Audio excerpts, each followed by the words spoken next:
We got the Yankees trade deadline episode. It's New York Minute Sports. It's New York Sports for New York Nuts. Don't forget to like. Don't forget to subscribe. Well,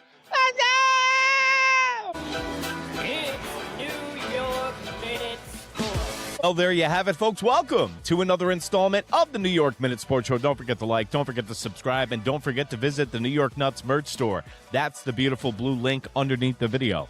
Well, it's the most wonderful time of the year. It's the trade deadline season, where poorly constructed rosters try to get rearranged by Brian Cashman and Aaron Baboon Babos, wow, to try to make this team better.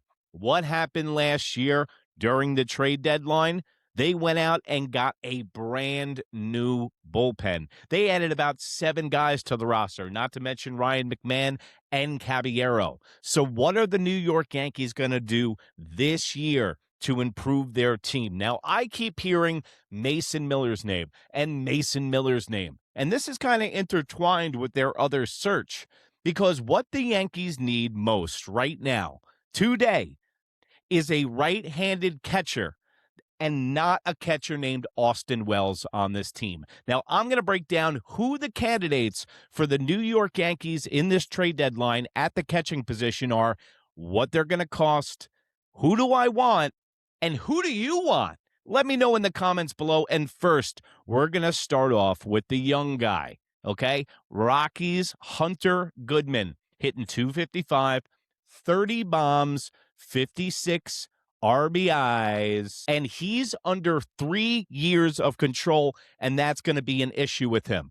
He's below average behind the plate. He's terrible at framing pitches, but apparently he's athletic and can block pitches, because that's what I'm worried most about the New York Yankees in the postseason. Yes, Austin Wells might be on the back of a milk carton as far as his offensive production is, but he's familiar with the staff, and he's decent behind the plate.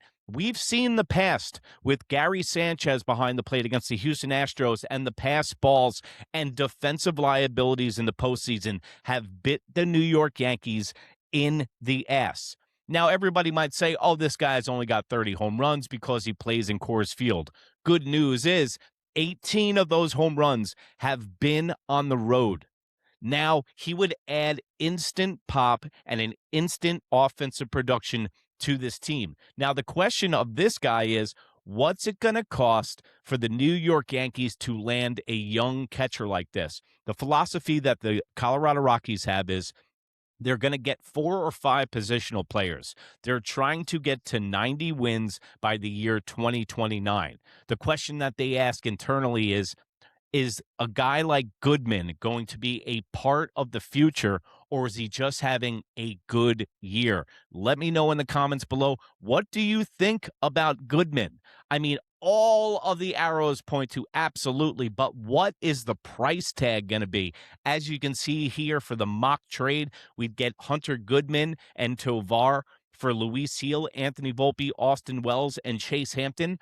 I'm signing that deal tomorrow. Also, the New York Yankees do have a history with the Colorado Rockies. Remember the last trade deadline last year with Jake Bird? We took them off their hands and gave them a salary break. Now, the second guy on potential catchers to help the New York Yankees in this trade deadline, Shea Langeliers from the Oakland A's. Well, the Sacramento A's or the Vegas A's, whatever you want to call them. And this is what plays into it. The Oakland A's are going to be moving into their new stadium in Las Vegas, and they want to retain guys, and they're another team shooting for 2029.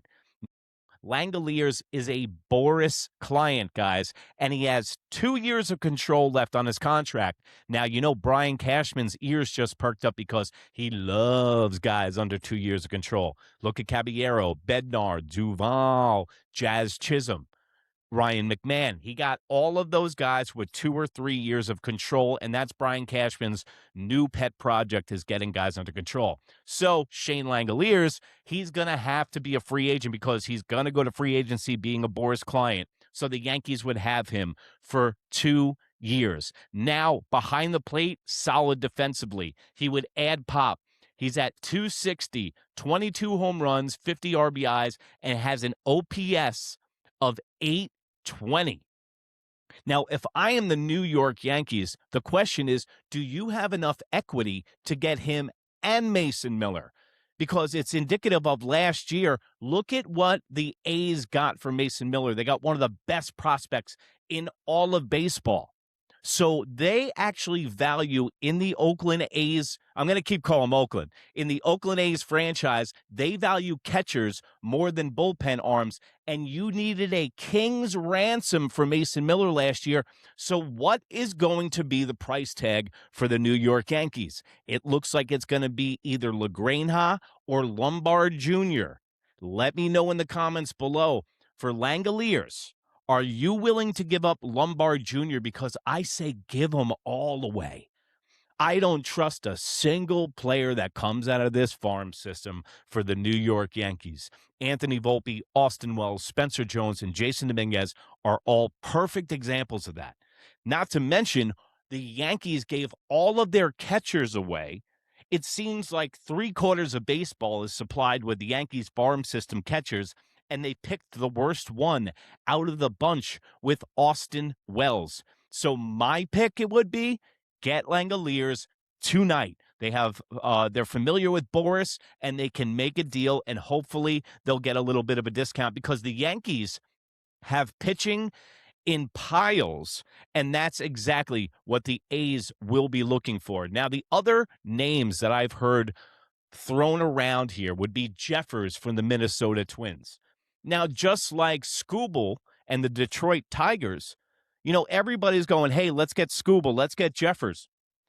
Everybody's in it in the AL Central, and what doesn't help things is the way that the Cleveland Guardians came back from 13 and a half games back with a month and a half of baseball to be played last year and made the playoffs. So everybody is technically still in it in a piss-poor American League. So yes, Jeffers has got the good numbers. He's hitting 280. He's got an OPS that's 920. He was hurt with a ham bone or whatever it's called, the bone in your hand.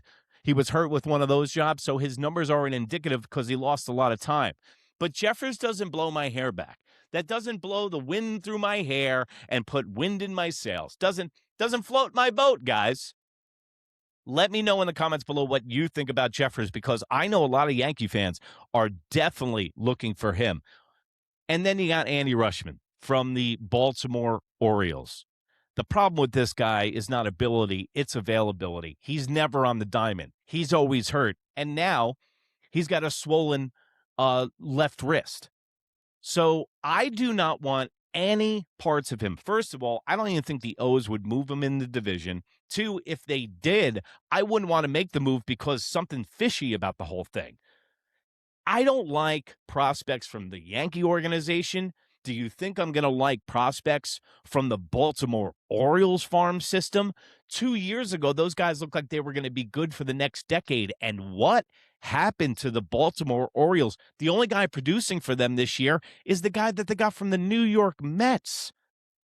So it's still early here in the trade deadline, and the Yankees are going to have to start making full-sale moves because the guys that they have in their locker room right now are not getting the job done. If you look at this Yankees team and the way they played against the Dodgers, and the Dodgers omitted a game, the Yankees need full-sale changes on the offensive side of the ball. Last trade deadline, you got a whole bullpen. This year, you're going to need at least 3 positional players. Everybody is on the table. The New York Yankees, with a strike looming next year and the windows closing on Aaron Judge and Garrett Cole, need to get something done like now. And you can go over to New York Minute Sports. That's NEWYRKMIN on Instagram. Anywhere in that smoke wagon you call the information superhighway, you can find this face. Also, have you become a New York Nut yet? For $1.99 a month, you get twice the show for half the dough. Go over and become a New York Nut. Also, have you seen the T-shirts during this show? All the T-shirts are made in the USA, just like yours truly. Go over to the beautiful blue link and the New York Nuts merch store. And remember, if you can't be good, be bad, baby. Good night, Canada. Good night, Canada. Bye. That's your boy. So You said he was. Goodbye. That's my boy.